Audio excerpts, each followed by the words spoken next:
Hola, ¿qué tal, queridos amigos? Bienvenidos a nuestro programa semanal. Gracias por escucharnos el día de hoy. Les tenemos un programa muy especial, no tanto, bueno, sí, un programa muy especial, tanto por contenido como por nuestros invitados. Me acompaña en el día de hoy el pastor Juan Carlos Alamillo de la Iglesia Bautista en Madera. Hermano Juan Carlos, ¿qué tal? Buenas tardes. ¿Qué tal, Jonathan? Buenas tardes, qué gusto estar con ustedes. Gracias por aceptar la invitación. Y también me acompaña el pastor de la Iglesia Capilla Calvario de Rubio, el pastor Eduardo Morales. ¿Qué onda? ¿Cómo está, Lalo? Jonathan, buenas tardes. Qué placer poder acompañarles en este estudio, en este proyecto, en esta visualización de la palabra de Dios. Gracias por invitarnos. Aquí estamos. Gracias a ustedes por estar con nosotros. El día de hoy, como había anticipado, tenemos un tema exquisito y además el cierre de nuestra serie comprendiendo el Evangelio. El tema 7, damas y caballeros, lo hemos titulado como 3 enemigos del Evangelio. O dicho en otras palabras, podríamos decir que es 3 estrategias que Satanás utiliza para desviar la mirada de todos los creyentes con respecto del Evangelio. Entonces, estos 3 enemigos los hemos enumerado como la condenación, el número 1, el número 2 como el legalismo y el número 3 como el libertinaje, o como lo solían llamar los antiguos, el antinomianismo.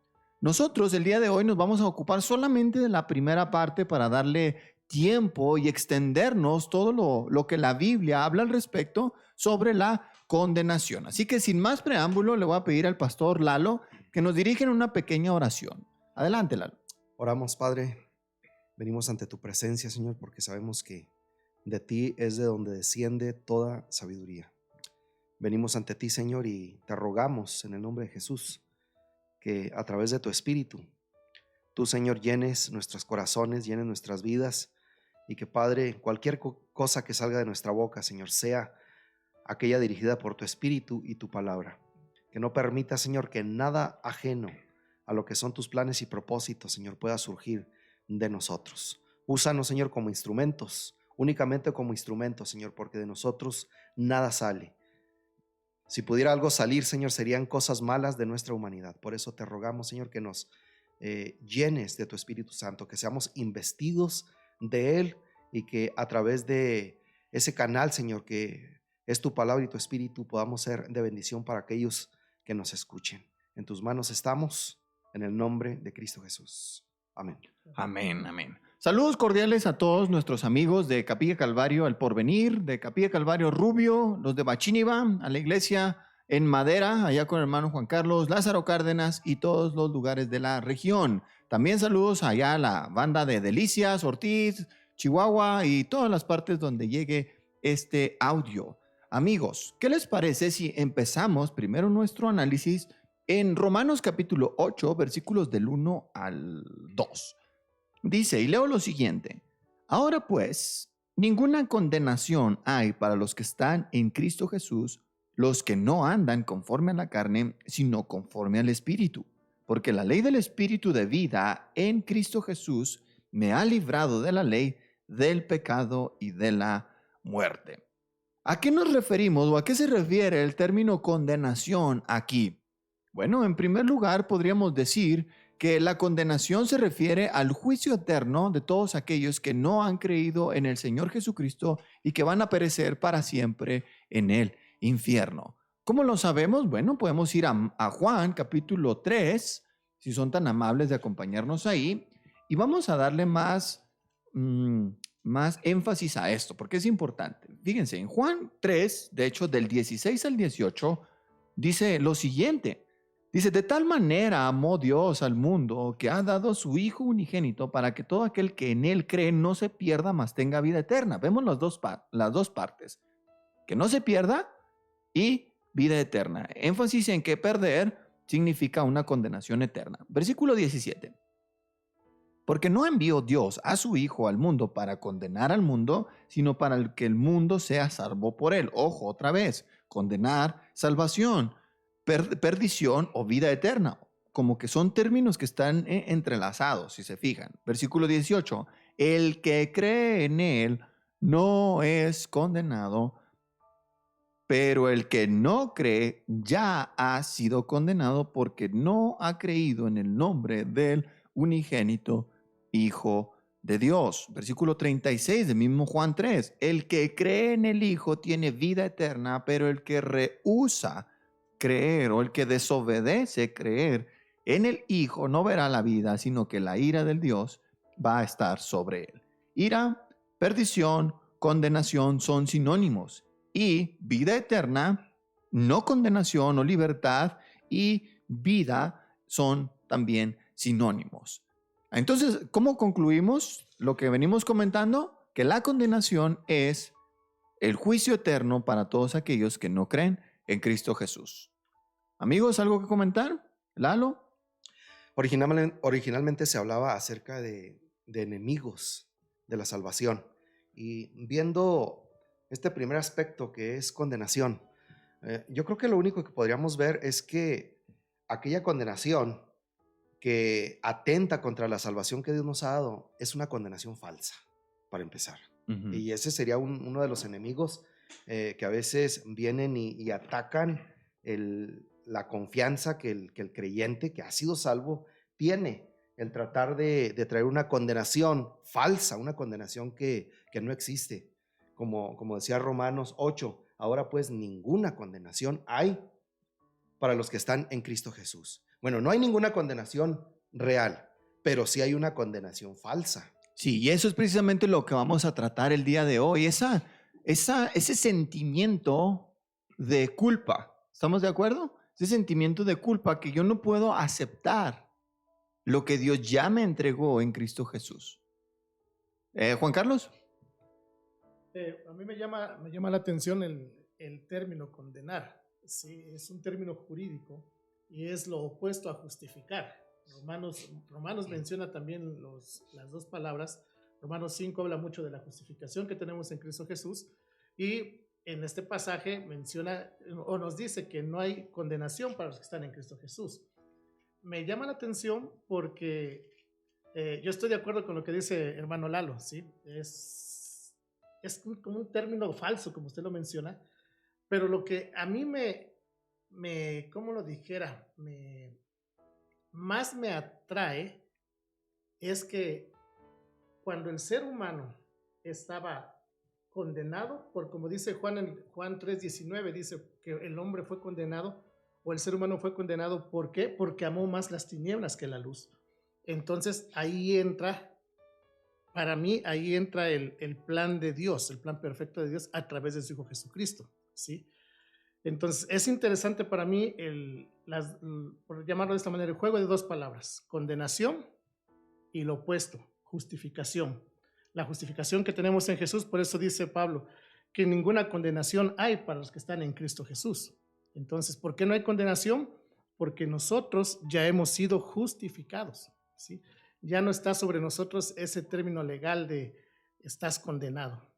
Ya nos ha hecho Jesús, a través de su sacrificio en la cruz, nos ha hecho justos.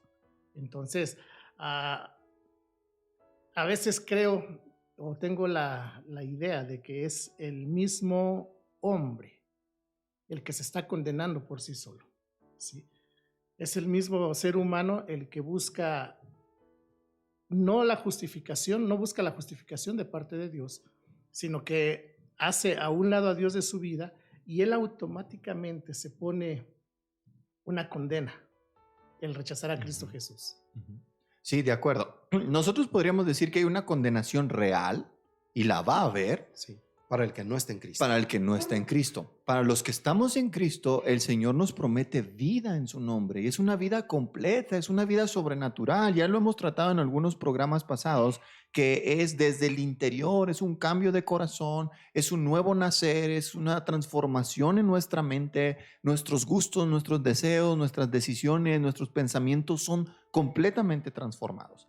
Pero resulta que en nuestro caminar diario como cristianos muchas veces pecamos. Y aquí es donde viene el sentimiento falso de la condenación, que no debería de existir. ¿Por qué? Bueno, miren, primero, vámonos a 2 de Corintios capítulo 7, versículo 10. El cometer un pecado conlleva una tristeza inherente. Es como una daga que traspasa nuestro corazón y debería de existir. Eso no estamos en contra de ese sentimiento. Pero hay un sentimiento correcto que viene de Dios y hay uno que proviene tal vez de nosotros mismos como seres humanos, tal vez del mismo Satanás, tal vez del mundo. ¿Por qué? Porque vean lo que dice en el versículo 10 de 2 de Corintios 7. Porque la tristeza que es según Dios, ojo, tristeza que viene de Dios, produce arrepentimiento para salvación, de lo cual no hay que arrepentirse o de lo cual no hay que lamentarse para nada. Pero por el contrario, la tristeza del mundo produce muerte. Y aquí está una gran diferencia entre una tristeza que proviene del Espíritu Santo, que nos está empujando a confesar nuestros pecados, a no esconderlos y por lo tanto apartarnos de ello.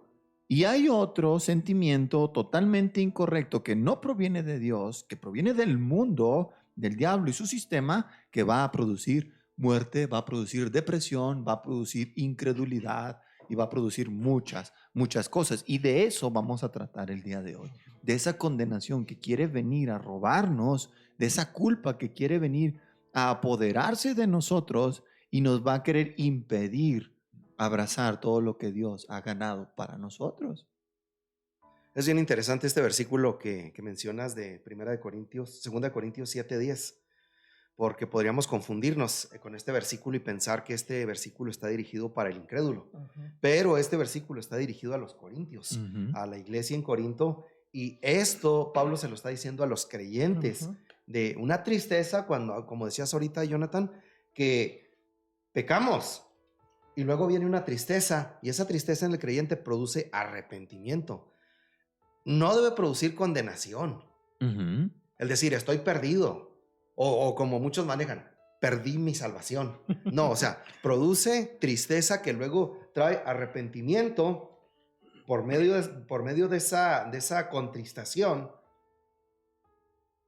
Y aquí pone este versículo 10, la gran diferencia, pero la tristeza del mundo, dice, produce muerte. Este es para el incrédulo, la otra parte. La segunda parte. Sí, pero al creyente le produce una tristeza que lo trae al arrepentimiento y luego viene y pide perdón y Dios lo perdona. Claro. Y no estamos queriéndonos saltar la confesión de pecado, que es vital en esto, porque dice que es para arrepentimiento. No nos la queremos saltar y no queremos ser malinterpretados por aquellos que dicen, entonces, pues como Dios me perdona y no hay condenación, pues entonces me vivo mi vida como yo quiero. No. Que no se malinterprete el punto. Estamos tratando con el problema de que cuando ya viene la tristeza de Dios, que produce arrepentimiento, yo tardo para recibir el perdón de Dios. Y esa es la lucha que muchos tienen. Tal vez de los que nos están escuchando, o tal vez una lucha que nosotros tuvimos en algún momento.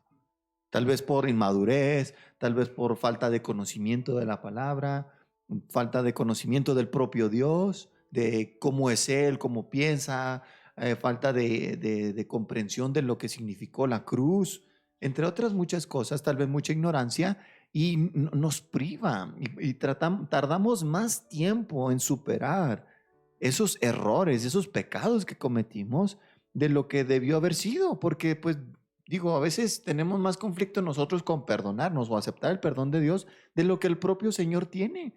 Entonces él dice, pues te perdono, anda y no peques más, ¿no? Y nosotros, no, quiero hacer algo y entre más lloro y más me aflijo, como una cierta idea religiosa, algo erróneo, ¿no?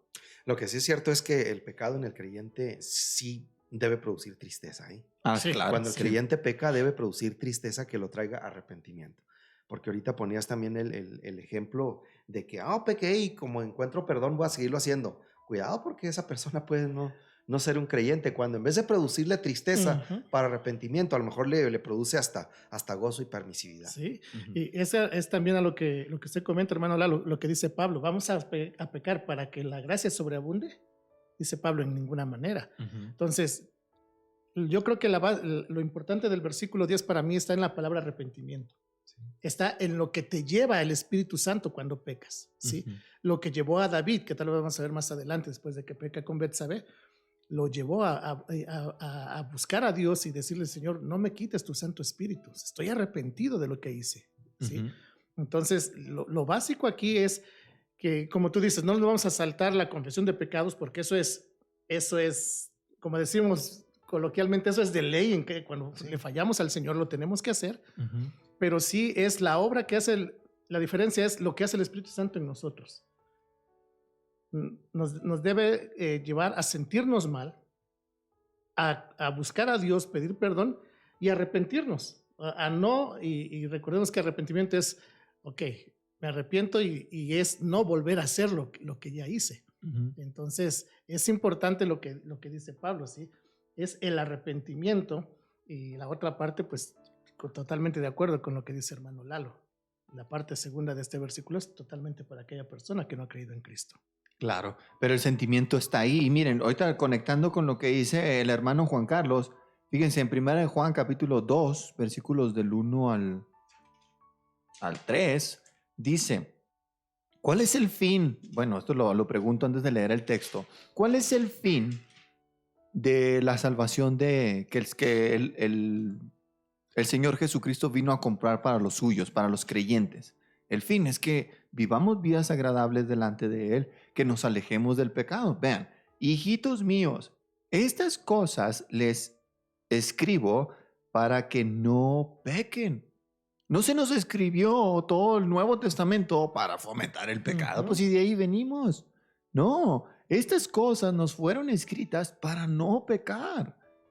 Sin embargo, no podemos decir que el pecado ha sido erradicado por completo de nuestras vidas hasta que llegue el momento de la redención de la posesión adquirida, como dice la Escritura, ¿no? Pero si alguno hubiere pecado, o sea que existe esta posibilidad real y es triste reconocerlo, pero es cierto, todos pecamos muchas veces, ya sea en palabra, en nuestros pensamientos o hasta esos pecados de omisión, como lo menciona Santiago, al que sabe hacer lo bueno y no lo hace, pues le es pecado. Ahora, si nosotros hubiésemos pecado, abogado tenemos para con el Padre, a Jesucristo, el justo, y no solo el justo, sino el que justifica al que es de la fe. Y Él es la propiciación por nuestros pecados. Él es el pago por nuestros pecados. No ofreció oro, plata o sacrificios como el sistema judío antiguo de vacas, chivitos y borreguitos. No, Él ofreció su propia sangre y la presentó delante de Dios Padre. Y no solamente Él es el pago por nuestros pecados, sino por los de todo el mundo de creyentes alrededor del mundo en todas las épocas. Y en esto sabemos que nosotros le conocemos si guardamos sus mandamientos. ¿Cuál es el fin? No pecar y guardar sus mandamientos. Pero en el proceso, nuestras torpes vidas tropiezan. Y si tropiezan, nosotros tenemos una cláusula, digamos, en este asombroso plan del Señor, que si llega a pasar, tenemos un abogado que nos defiende y está de nuestro lado. Ahí está la contraparte de la condenación. Ujú. Mismo Jesús como abogado de nosotros. Y es bien interesante esta escritura de Primera de Juan 2, porque ahí Jesús aparece como abogado y aparece como pago también, las dos cosas. Pero es bien interesante esta aparición de Jesús como nuestro abogado, porque normalmente cuando un abogado supongamos que hipotéticamente que alguno de nosotros comete un delito y contrata a un abogado para que esté junto a él. Normalmente el abogado defensor lo que hace es tratar de comprobar de que la persona a la que está representando es inocente. Y Jesús no. Es lo increíble. Sí, Que Jesús es cierto. viene, se para con nosotros y nos dice, Él es culpable. No, pues, ¿cómo me ayuda? Sí, exacto. Esa es la parte que podría ser chistosa. Sí. ¿Cómo me ayudas? Pero luego inmediatamente dice, sí, Él pecó, pero yo pagué. No, y no nada más eso, sino que el que está en el juicio reconoce y dice, es cierto, yo pequé. Exacto. No se está escondiendo, ni el abogado esconde el hecho, ni el acusado Ujú. tampoco. Todo el mundo dice, él es culpable, pero increíble. Y Ya por está increíble pagado. me refiero a impresionante, ¿no? Sí, Proceso. Sí, esta es la parte maravillosa del cristianismo, ¿eh? Que aquí aparece el cristianismo como algo distinto. Dicen todas las religiones son iguales, no es cierto. No. El cristianismo es completamente distinto en ese sentido que le mencionaba de Jesús como abogado, como quien paga nuestro delito, que acepta la culpabilidad nuestra. Y como decía Jonathan, nosotros también aceptamos la culpabilidad, pero volvemos otra vez a Romanos 8. Ninguna condenación hay para los que están en Cristo Jesús. Exactamente. Énfasis en Cristo Jesús. En Cristo Jesús. Claro, y ahí para eso nos tenemos que despojar de un montón de sentimientos que tenemos de nuestra propia religión, porque queremos hacer algo. Se nos hace difícil que Jesús, su sacrificio sea suficiente para mí. Y esa es ahí la lucha tal vez de muchos creyentes que no alcanzan a comprender las maravillas de este plan de salvación, lo que costó el sacrificio de Cristo, ¿verdad? Entonces, miren, vámonos a un ejemplo bien claro de esta lucha que tuvo un creyente de la antigüedad, el rey David, cuando pecó con una mujer que no era suya, esta mujer llamada Betsabé. Lo habíamos comentado en algún programa pasado con el hermano Juan Carlos. Ahora nos vamos a centrar en el proceso después de que Dios perdonó su pecado y de que David acarreaba las consecuencias de este atroz pecado, un gran error. Él lo reconoce y le cuesta mucho.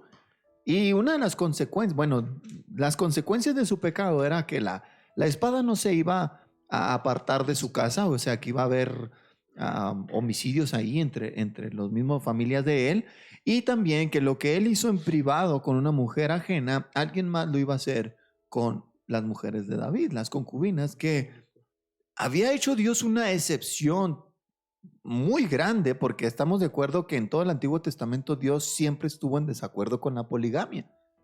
Y para eso vemos este caso de David, que Dios le permite y dice, ni siquiera con eso es suficiente. O sea, con varias mujeres y anda buscando la ajena. O sea, no es suficiente.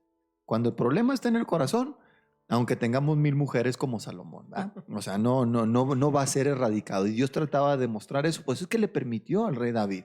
Entonces le permite eso y de todos modos él no lo lleva a cabo. Y cuando comete adulterio y engaño, una de las consecuencias de su pecado es que alguien más lo iba a hacer con sus concubinas a la vista del público. Esto sucede por mano de un hijo de David. Y esto sucede, de hecho, previo, porque David tenía varios hijos. Muchos de ellos eran solamente medios hermanos, pero uno de ellos era Amnón. Y a Amnón le gustaba su media hermana Tamar. Y Tamar era hermana completa o biológica de otro de los hijos de David llamado Absalón. Bueno, pues Amnón codicia a su media hermana y dice que se enamoró y que derrochaba cariño por ella, hasta le compuso canciones, yo creo, y no sé qué tanto dice. Total de que uno de los amigos de Amnón le mal aconsejó que se fingiera enfermo, que mandara el rey a Tamar para que lo atendiera y entonces él abusara de ella sexualmente. Eso sucede. El hermano de esta mujer, Tamar, Absalón, también ambos hijos de David, se entera y le dice, cálmate hermana, no te preocupes, vamos a atender la cosa con el rey, nuestro padre, él hará lo correcto. Pues cuando va con David, David se enoja mucho, pero no hace nada. Entonces Absalón arde por dentro de enojo. Pasa el tiempo, conspira contra su medio hermano Amnón y lo asesina. Huye y la familia de David empieza a vivir un caos terrible desde ahí. Pero crece Absalón y entonces en él empieza a surgir un sentimiento de quiero usurpar el trono de mi papá. Y empieza, de manera que cuando regresa otra vez a Jerusalén, muchos iban a juicio con el rey David y Absalón se quedaba a las afueras y les preguntaba, oye fulano, ¿cómo te llamas? ¿De dónde vienes? ¿A qué viniste? No, pues a esto y a esto, le contestaba el otro. Dice, si yo fuera rey, te diría esto, te diría aquello, procuraría tu causa. Y se empezó a ganar Absalón el corazón del pueblo. Eventualmente, él se subleva contra su papá y hace una pequeña, digamos, guerra civil o un intento, un golpe de estado.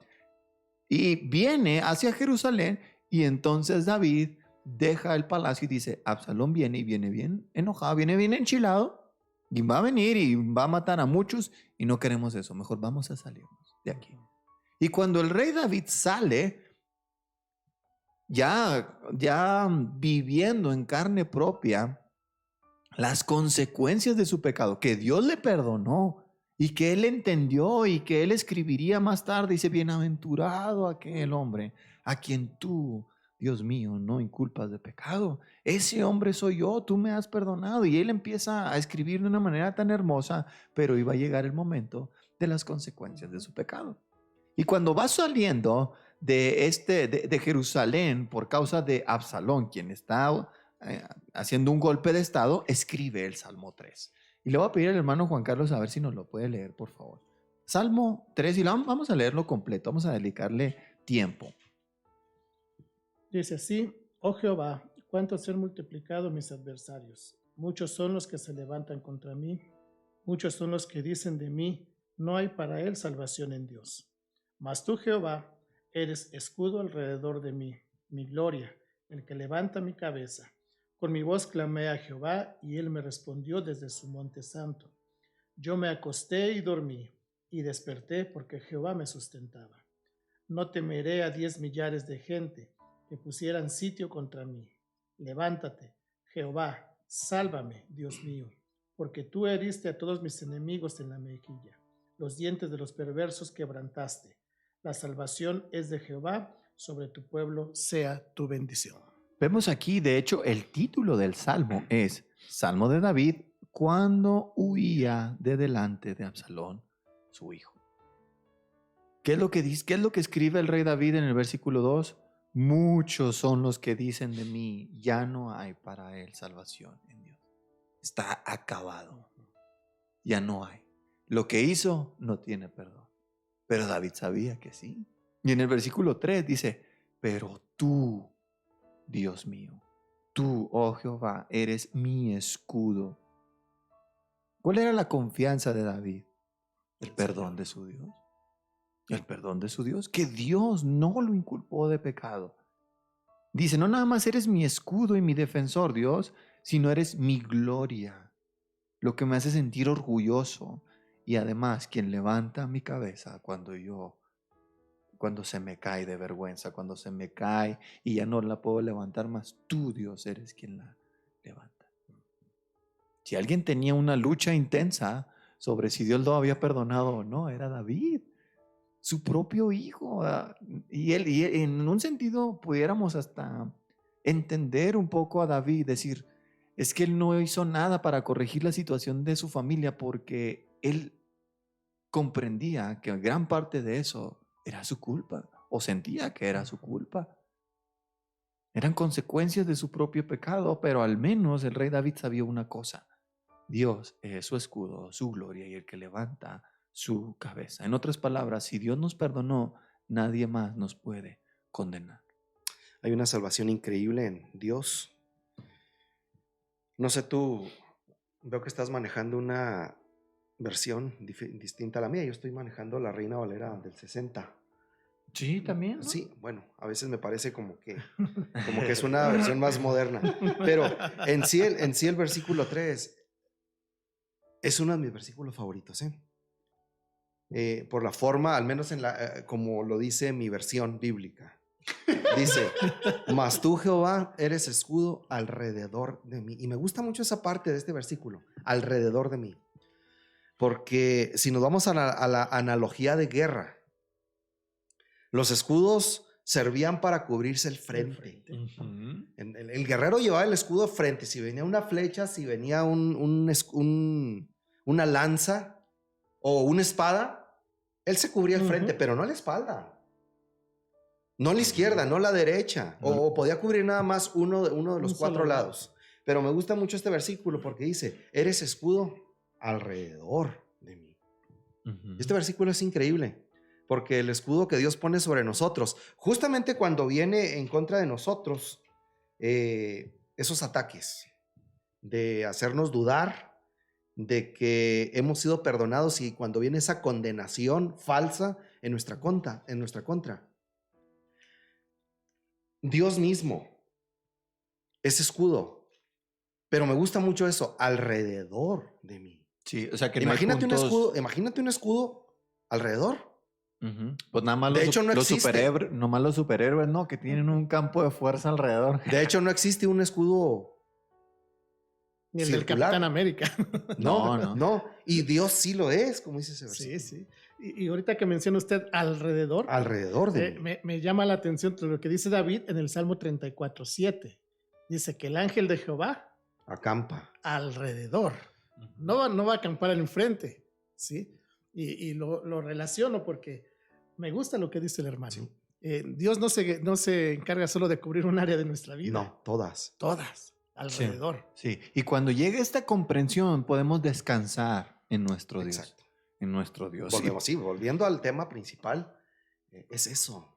Es la protección de nuestro Dios cuando estamos en Cristo Jesús. Sí. Volviendo otra vez Sí, a Romanos sí, 8. Y estamos en medio de una situación complicada porque si había alguien que podía dudar de la salvación de Dios, era David. Por lo que estaba viviendo, o sea, dices, híjole, es que nos transportamos a ese momento y cuando dice, muchos son los que dicen, de mí no hay para él salvación en Dios. Y vamos ahí a ver, ¿quién? Un ejemplo de esos muchos que decían en la carne, pero también en el espíritu, ¿no? Porque nosotros no tenemos lucha contra carne y sangre, pero el rey David sí tenía uno que cuando iba saliendo, de hecho, de Jerusalén, había un tipo que estaba maldiciéndole. Y estamos en 2 de Samuel, capítulo 16, versículos desde el 5 hasta el 14. Y ahora le voy a pedir al pastor Lalo que si nos lo puede leer, porque su versión sí es bíblica. Pero es que le agrega uno cosas ahí a manera de comentario y sí es cierto, a veces la raza no sabe qué es comentario de uno y qué es de ahí, ¿verdad? Pero a ver, Lalo. Dijiste 16 del 5, ¿verdad? Sí, 2 de Samuel 16 del 5 al 14. Dice así, y vino el rey David hasta Baurim, y he aquí salía uno de la familia de la casa de Saúl, el cual se llamaba Simei, hijo de Gera, y salía maldiciendo, y arrojando piedras contra David y contra todos los siervos del rey David, y todo el pueblo y todos los hombres valientes estaban a su derecha y a su izquierda. Y decía Simei, maldiciéndole, fuera, fuera, hombre sanguinario y perverso. Jehová te ha dado el pago de toda la sangre de la casa de Saúl, en lugar del cual tú has reinado, y Jehová ha entregado el reino en mano de tu hijo Absalón. Y hete aquí, sorprendido en tu maldad, porque eres hombre sanguinario. Entonces Abisai, hijo de Sarbia, dijo al rey, ¿por qué maldice este perro muerto a mi rey el rey? Te ruego que me dejes pasar y le quitaré la cabeza. Y el rey respondió, ¿qué tengo yo con vosotros, hijos de Sarbia? Si él así maldice, es porque Jehová le ha dicho que maldiga a David. ¿Quién pues le dirá, por qué lo haces así? Y dijo David a Abisai y a todos sus siervos, he aquí mi hijo que ha salido de mis entrañas, acecha mi vida. ¿Cuánto más ahora un hijo de Benjamín? Dejadle que maldiga, pues Jehová se lo ha dicho. Quizá mirará Jehová mi aflicción y me dará Jehová bien por sus maldiciones de hoy. Y mientras David y los suyos iban por el camino, Simei iba por el lado del monte delante de él, andando y maldiciendo y arrojando piedras delante de él y esparciendo polvo. Y el rey y todo el pueblo que con él estaba llegaron fatigados y descansaron ahí. Y Absalón y toda la gente suya, los hombres de Israel, entraron en Jerusalén y con él Aitofel. Aconteció luego que cuando Husai Arquita, amigo de David, vino al encuentro de Absalón, dijo Husai, viva el rey, viva el rey. Hasta ahí. El Husai había sido enviado por David para que frustrara el consejo de Aitofel, quien estaba junto a Absalón. Lo que acabamos de leer es uno de estos que dice en el versículo 1 del Salmo 3, oh Jehová, cuánto se han multiplicado mis adversarios, muchos son los que se levantan contra mí. Muchos son los que dicen de mí, no hay para él salvación en Dios. Lo estaba viviendo y aunque el Simei estaba hablando lo estaba acusando falsamente, de hecho, porque David nunca levantó su espada contra Saúl, el anterior rey, y ni ninguno de su familia. Al contrario, le salvó la vida a Saúl 2 veces de manera directa y lo protegió muchas veces cuando era su soldado fiel. Le protegió a Jonatán, hijo de Saúl, y David era mejor amigo y era fiel en la casa de Saúl. De manera que cuando muere Saúl y Jonatán, David procura cumplir la promesa que le había hecho a Jonatán de que no se iba a apartar la misericordia de David para con su descendencia. Y todos sabemos la historia. David busca a un descendiente de Jonatán, que sabemos su nombre, es Mefiboset, y David lo jala para que esté con él y que comiera a su mesa.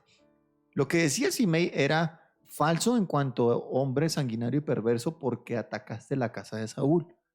Pero David sí fue un hombre sanguinario y perverso con respecto a Betsabé y a su esposo Urías Eteo. El punto es que ahí estaba la condenación, ¿no? Ahí estaba la condenación. Y es bien interesante cómo es que dice el versículo 14 que leíamos ahorita, dice que David y los que iban con él, dice que llegaron fatigados.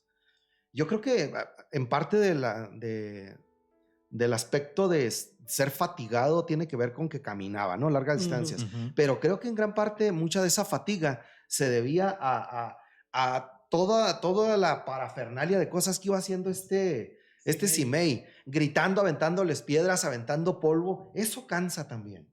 No, imagine. Y eso cansa. Parte de la fatiga que ellos llevaban era debido a eso. De que el simple hecho de saber que va junto a ti alguien que va haciendo todo ese tipo de movimientos y de malabares y de todo eso, cansa. Y saben,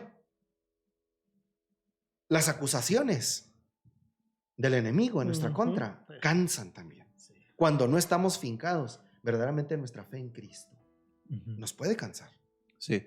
No, y sucede, porque, por ejemplo, ahorita veíamos lo de Simei, eran verdades a medias. Sí. Y también en nuestra mente pueden ser verdades a medias exageradas o distorsionadas o fuera de lugar. Y el enemigo va a venir.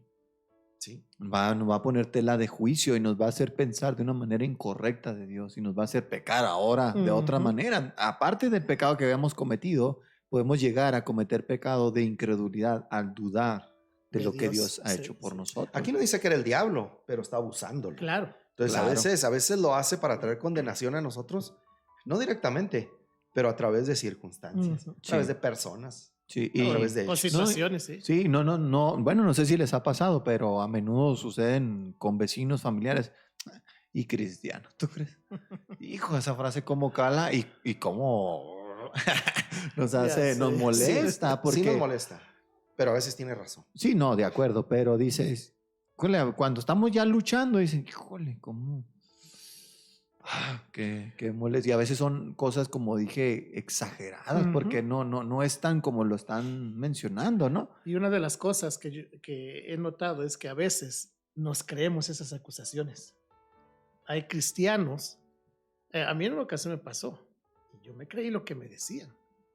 Hasta que alguien habló conmigo y me dijo, ¿realmente eres así? ¿Es esto en tu vida? Le dije, no, entonces. Yo estaba chavalo, pero de lo que me estaban diciendo yo me lo creí. Oh, entonces las acusaciones esas eran en blanco y negro, ¿no? Sí, eran más, sí. Entonces, y así pasa muchas veces en la vida de muchos cristianos, lo que decía el hermano Lalo. Vienen las acusaciones de parte del enemigo y hacen dudar al cristiano de que si realmente Dios está de su parte. Lo que hablábamos ahorita, que si realmente Dios es su escudo a su alrededor. Sí. Y eso es lo triste. Pero estás en Cristo Jesús, entiende. Si estás verdaderamente en Cristo Jesús, no hay condenación. Sí. La condenación que podría venir es como manejaba al principio, es falsa. Porque condenación real no hay cuando estás en Cristo. Sí. De ahí el énfasis que hacemos siempre al preguntar, ¿estás en Cristo de verdad? Porque ahí sí, si no estás en Cristo, nadie te puede defender. Ahí sí la condenación es inminente y real. Y horrenda cosa es caer en manos de un Dios vivo. Por eso es que somos muy enfáticos en eso, porque está en juego el juicio eterno o el placer y la vida eterna en Cristo Jesús o en otra, cuando es el juicio, pues es alejado de él, ¿verdad? Ahora, ¿qué entendemos nosotros cuando estamos con Dios y aceptamos su perdón? Comprendemos su naturaleza, que Él es tardo para la ira, amplio en perdonar. Y uno de los múltiples pasajes que hay en toda la Escritura y que me encanta se encuentra en Miqueas capítulo 7. En Miqueas capítulo 7, versículos del 8 al 10, dice, hablando del profeta, tú, enemiga mía, no te alegres de mí, porque aunque caí, me levantaré. Aunque more en tinieblas, Jehová será mi luz. La ira de Jehová soportaré, porque pequé contra él. Hasta que juzgue mi causa y haga mi justicia, él me sacará a luz, veré su justicia. Y mi enemiga lo verá y lo cubrirá vergüenza, la que me decía, ¿dónde está Jehová tu Dios? Mis ojos la verán, ahora será hollada como lodo en las calles. En contexto, ¿a qué se refiere esto? Al juicio de Jerusalén. Cuando Dios estaba anunciando desde temprano y sin cesar, a través de sus siervos los profetas, un mensaje de arrepentimiento, los judíos, los israelitas en su tierra no se arrepintieron y Dios los juzgó, específicamente en la deportación de Babilonia a Jerusalén. Pero al reino del norte, a Israel, a las otras 10 tribus, porque se considera tanto a Judá como a Benjamín como una sola, las otras 10 Dios los juzga y los manda como cautivos hacia Asiria. Entonces, cuando está destruida la ciudad, los demás de alrededor, como Edom, Moab, Amón y todas las demás ciudades alrededor, se reían de los judíos y decían, "Ay". Entonces, cuando el profeta habla, se refiere a esto, a los enemigos alrededor que gritaban y se alegraban del juicio que estaban teniendo, porque la ciudad fue incendiada, los cautivos fueron llevados a Babilonia y a Siria, y se veía la ira de Dios satisfecha sobre el pueblo.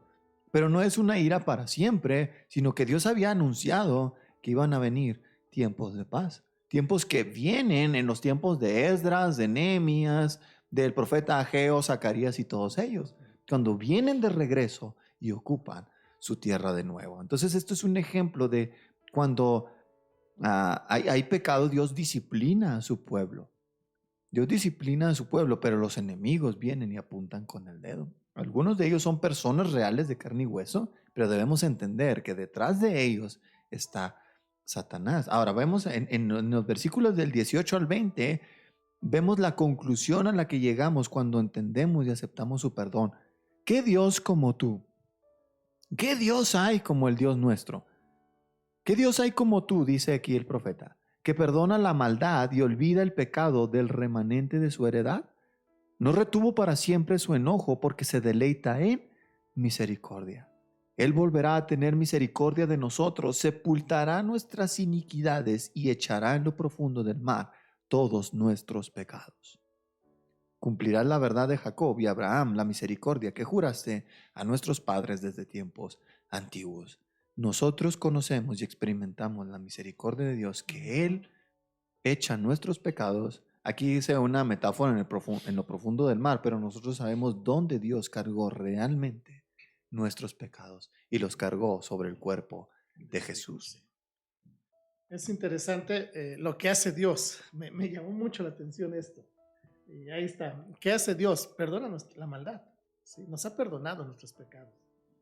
Lo olvidó.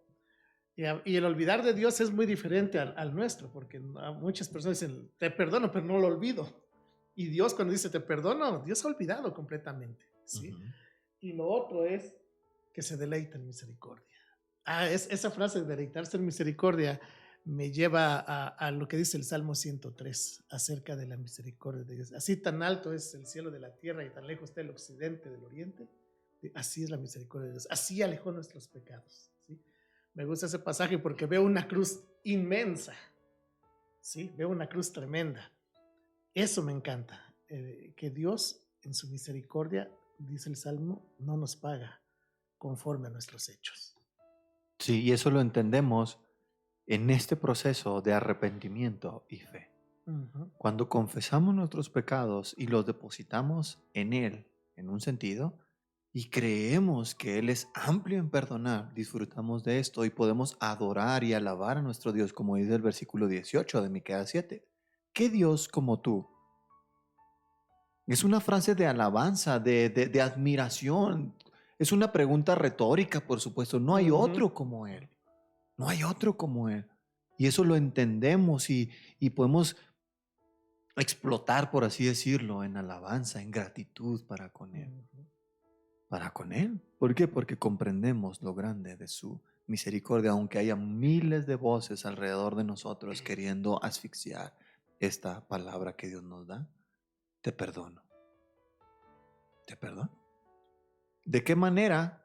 Isaías capítulo 1, un versículo muy conocido para muchos. Isaías capítulo 1 nos dice, pecados, como dicen los extranjeros, ¿verdad? En el capítulo 1 de Isaías, dice, en el 18, ¿lo tiene Juan Carlos? ¿Nos lo lee, por favor? Dice, venid luego, dice Jehová, y estemos a cuenta. Si vuestros pecados fueren como la grana, como la nieve serán emblanquecidos. Si fueren rojos como el carmesí, vendrán a ser como blanca lana. Y eso es lo que hace el Señor. Limpia por completo.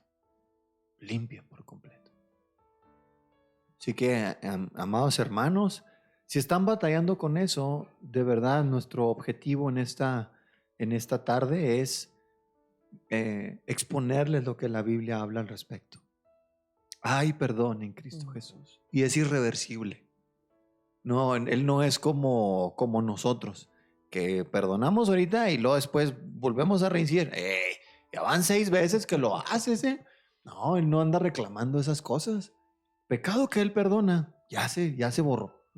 Volvemos a pecar y a confesar nuestro pecado. Entonces, otra vez, perdonado y otra vez. La cuenta está nueva, siempre, siempre, porque ese es el poder de su sangre. Todos los pecados que fueron rojos como el carmesí, ahora son como la nieve y como la grana. Digo, como la lana, como la blanca grana, como la blanca lana. Y eso es asombroso. Por eso es que los cristianos debemos de estar siempre llenos de gozo, de un gozo que no se puede expresar con palabras, como dice el apóstol Pedro, inefable y glorioso. Aunque nosotros no podamos ver a Cristo Jesús de manera física, aún así nos podemos gozar en Él de una manera que no puede ser comparado con nada en este mundo. Es un gozo maravilloso al comprender esto. No tenemos que perder de vista, de cualquier forma, al final de todo, no tenemos que perder de vista dónde está nuestra salvación. Que nuestra salvación está en Cristo. Porque tal vez si entráramos ya ahora a otro nivel, a un nivel crítico, hay ocasiones de que creyentes, entre comillas, creen que son creyentes y dicen, no, es que no hay condenación para mí. Pero en realidad no comprenden el por qué no hay condenación para ellos. Y ese punto también sería interesante verlo, porque en muchas situaciones personas piensan que porque están en la iglesia, que porque van el domingo, que porque hablan de un cierto modo, usan ciertas palabras. Porque son de rubio. Porque son de rubio o porque usan tal vestimenta. Ajá. Ya son cristianos. Hay casos en los que se le ha preguntado a persona, oye, ¿tú eres salvo? Sí. ¿Por qué eres salvo? Porque voy a la iglesia fulana de tal. Y hay ocasiones en las que para esas personas, si hay condenación, a pesar de que se sienten seguros de que están en Cristo, en realidad no lo están. Entonces no tenemos que perder de vista realmente dónde reside nuestra salvación. Y nuestra seguridad. Sí. Porque bien puedes estar seguro de que porque vas a la iglesia todos los domingos eres salvo. Y puedes estar bien seguro. Y es una condenación real, la que está sobre ti. Sí, es un autoengaño terrible, ¿no? Sí, respecto a lo que dice hermano Lalo, la seguridad de esas personas más que nada es tal vez en cumplir con un compromiso delante de Dios, cumplir con la religión, ¿sí? Yo voy, cumplo a la hora que sea, ahí estoy, voy entre semana, como decía hermano, me he visto bien porque hay que ir a la iglesia, ¿no? Ujú. Pero en eso se basa la seguridad de las personas, de los Sí. que se dicen ser cristianos. Sí. Y realmente, como usted lo dice, no saben que nuestra seguridad se basa en Jesucristo. Sí. Y se utiliza a veces esa frase, no me juzgues. Oye, pero es un juicio de hacerte ver tu error, Sí. Claro. de que es necesario que sepas bien en dónde está fundamentada tu seguridad de que eres salvo. Ujú. Que realmente esté en Cristo, que no Sí. esté en una religión, que no esté en una iglesia, que no esté en una denominación o en un pastor o en un líder, Ujú. que realmente tu seguridad de salvación esté fundamentada en un aspecto bíblico y cristocéntrico. Sí, Sí. totalmente de acuerdo. Sí, porque pues es inútil, porque solamente hay un camino, una verdad y una vida, y es Cristo Jesús. Así No hay es. otro camino. Que sí hay otras formas. Nada más hay una puerta por la cual entrar. Te la brincas y no tiene sentido porque te van a correr de ahí. No eres parte. ¿No? Y hay condenación sobre ti. Sí, real. Condenación real. Claro. Y es muy importante que lo especifiquemos porque no queremos fomentar ni que utilicen este programa o una frase que hayamos dicho fuera de contexto para solapar su pecado. Ujú, ujú. No, para nada. Sin embargo, sabemos, y por eso es que nos estamos dedicando el tiempo a este programa y lo vamos a ahondar en todos los demás detalles en los otros posteriores cuando hablemos del legalismo, esa inclinación del ser humano a querer hacer algo, aferrado a querer hacer algo por sus propias manos, por sus propios medios y por sus propios métodos, y lo vamos a ver la siguiente sesión. No se lo pierda, a la misma hora, mismo canal la semana próxima. ¿Qué les parece si cerramos el programa con Romanos capítulo 8 de vuelta, pero esta vez desde el versículo 31 hasta el versículo 39? Cerramos con esta magnífica porción de la Escritura que nos enseña que si estamos en Cristo, si Dios está por nosotros, ahora sí, nada ni nadie nos puede Ujú. separar de su mano. Es una preciosa seguridad, firme seguridad que tenemos en Dios, no por nuestra fuerza, no por arrogancia o por sabiduría propia, sino por su fuerza, por su conocimiento y por la obra preciosa de Cristo. Hermano Lalo, nos hace el favor de leerlo desde el 31 hasta cerrar el 39. Dice de la siguiente forma, ¿qué pues diremos a esto? Si Dios es por nosotros, ¿quién contra nosotros? El que no escatimó ni a su propio Hijo, sino que lo entregó por todos nosotros, ¿cómo no nos dará también con él todas las cosas? ¿Quién acusará a los escogidos de Dios? Dios es el que justifica. ¿Quién es el que condenará? Subraya eso. Cristo es el que murió más aún, el que también resucitó, que además está sentado a la diestra de Dios, el que también intercede por nosotros. ¿Quién nos separará del amor de Cristo? ¿Tribulación o angustia? ¿O persecución? ¿O hambre? ¿O desnudez? ¿O peligro? ¿O espada? Como está escrito, por causa de ti somos muertos todo el tiempo, somos contados como ovejas de matadero. Antes, en todas estas cosas, somos más que vencedores, note usted, por medio de aquel que nos amó. Por lo cual estoy seguro, note usted esa palabra, que ni la vida, ni la muerte, ni ángeles, ni principados, ni potestades, ni lo presente, ni lo porvenir, ni lo alto, ni lo profundo, ni ninguna otra cosa creada nos podrá separar del amor de Dios. Note que es en Cristo Jesús, Señor nuestro. Ujú. No, pues más claro ni el agua, ¿no? Sí. O sea, habla de perfecta seguridad, firme seguridad. Una salvación completa, irreversible, preciosa, en la cual podemos estar seguros, donde Dios mismo es nuestro escudo alrededor, nuestra gloria, el que levanta nuestra cabeza, pero todo es en Cristo Jesús. El que no lo escatimó Dios Padre, no se reservó a su propio Hijo, sino que lo entregó por nuestros pecados. Ya hizo lo más difícil. Perdonarnos ya no es tan complicado porque la sangre de Cristo era lo complicado. que fuera derramada en esa cruz. Y que estuviera ahí sepultado nuestro Señor durante 3 días, desde el viernes por la tarde, todo el sábado y el domingo al amanecer, Él resucitase de entre los muertos. Y eso es una garantía, porque Él, al resucitar y al ascender a la diestra de la majestad en las alturas, ahora vive para siempre para interceder por nosotros. Por eso es que el apóstol Juan decía, Él es nuestro abogado. Él no duerme, como dice el Salmo 121, no se adormecerá, no se cansará, Él va a estar ahí siempre. De manera que el apóstol Mateo también cierra su evangelio al decir, he aquí, hablando Jesús hacia sus discípulos, he aquí yo estoy con ustedes todos los días hasta el fin del mundo. Y hablando de la condenación, lo que dice el versículo 34 me gusta. Hace la pregunta, ¿quién va a condenar? ¿Quién condenará? Y responde el mismo Pablo, dice, Cristo es el que murió. Y me gusta porque el versículo 34 nos da la obra completa de Jesús. Murió, resucitó, está a la diestra e intercede por nosotros. Es una obra completa, no es nada medias. Por eso el versículo 1 lo llevo. ¿Quién va a condenar a los que están en Cristo Jesús? Nadie, porque su obra es completa.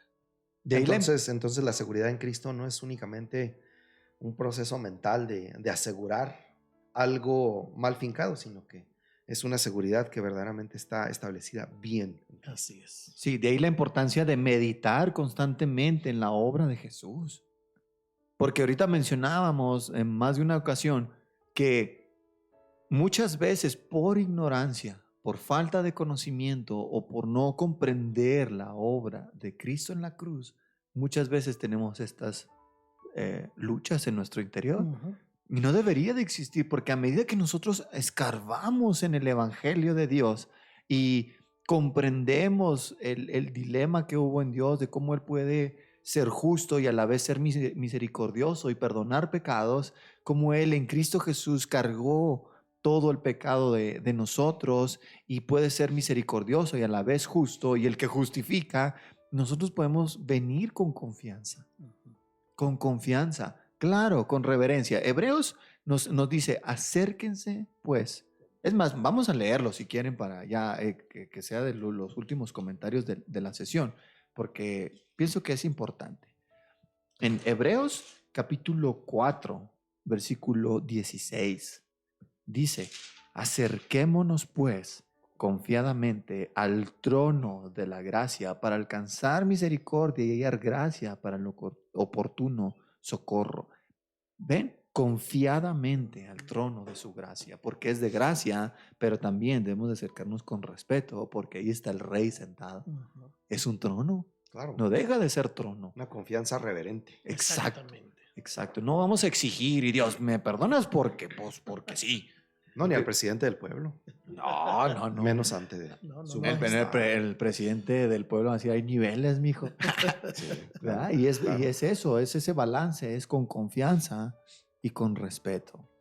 Con confianza y con respeto. Queridos amigos, hemos llegado al final del programa y quisiera, antes de despedirnos, darle lugar al hermano Juan Carlos, si tiene algún último comentario que agregar a todo lo mucho que ya hemos comentado aquí. Pues solo hacer el énfasis en lo que mencionaban ustedes al principio, hermanos. Estamos en Cristo Jesús. Sí. Por eso dice Pablo, ninguna condenación hay para los que están en Él. Estamos en Cristo Jesús. Y estando en Él, recordemos que su obra es completa. Sí. Es completa para todos nosotros. Entonces, yo creo que es necesario que como cristianos valoremos lo que es estar en Cristo Jesús. No en una religión, como decía el hermano, no en un pastor, no en una denominación. Es en Cristo, porque Él es el que hizo la obra por nosotros. No fue la religión, no fue el pastor el que murió por nosotros, no fue el líder, es Cristo. Y eso debe estar bien presente en nuestras vidas.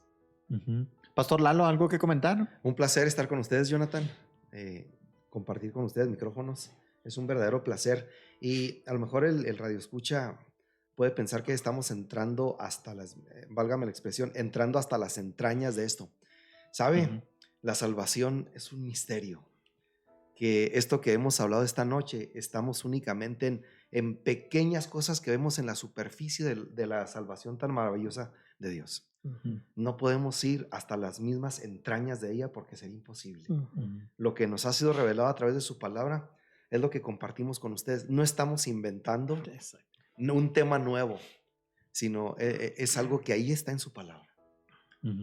Y lo pueden consultar, por eso es que Ujú. citábamos pasaje tras pasaje para que ustedes con sus propios ojos y en una relación personal con su Dios se empapen de estos pasajes y disfruten al Señor. Al final de eso se trata. Él a nosotros que estábamos lejos nos ha hecho cercanos. Nos ha hecho cercanos por medio de la obra de su Hijo. Vale la pena, hermanos, que mediten y que meditemos todos juntos en la obra de Jesús, desde su nacimiento, su ministerio, su mensaje, sus palabras, la amabilidad, todo acerca de Él. Que vayamos otra vez hacia el huerto de Getsemaní con Él mientras estaba en agonía, que vayamos a su juicio injusto, que vayamos a través de la cruz, que lo veamos y le contemplemos porque Él es nuestro deleite. Él es nuestro deleite y toda su obra nos llena de tanto gozo, de tanto placer que queremos transmitírselos. No se cansen Ujú. de meditar en Cristo. Y bueno, pues vamos a despedirnos de ustedes por al menos esta semana y esperamos llegar hasta sus hogares, en sus coches, donde quiera que nos estén escuchando la próxima semana con la parte 2 del tema 7, que es el legalismo. No se lo pueden perder, compartan estos audios. Lo hacemos con mucho cariño para toda la comunidad cristiana de la región y en todos los lugares donde llegue esta señal a través de las redes sociales y todo, pero sobre todo les pedimos sus oraciones para que hablemos como debemos hacerlo y que hagamos así la voluntad de nuestro Señor, de quien somos esclavos y a quien pertenecemos. Gracias, pastores, un placer para mí y creo que toda la banda que nos va a escuchar van a sentirse muy bendecidos de que se hayan tomado el tiempo de estar con nosotros y exponernos fielmente las Escrituras. Pastor Juan Carlos, Un gusto. hasta luego. Lalo, Pastor Gusto, Lalo, mucho gusto. Dios los bendiga. Dios nos bendiga. Hasta pronto, amigos. Bye, bye.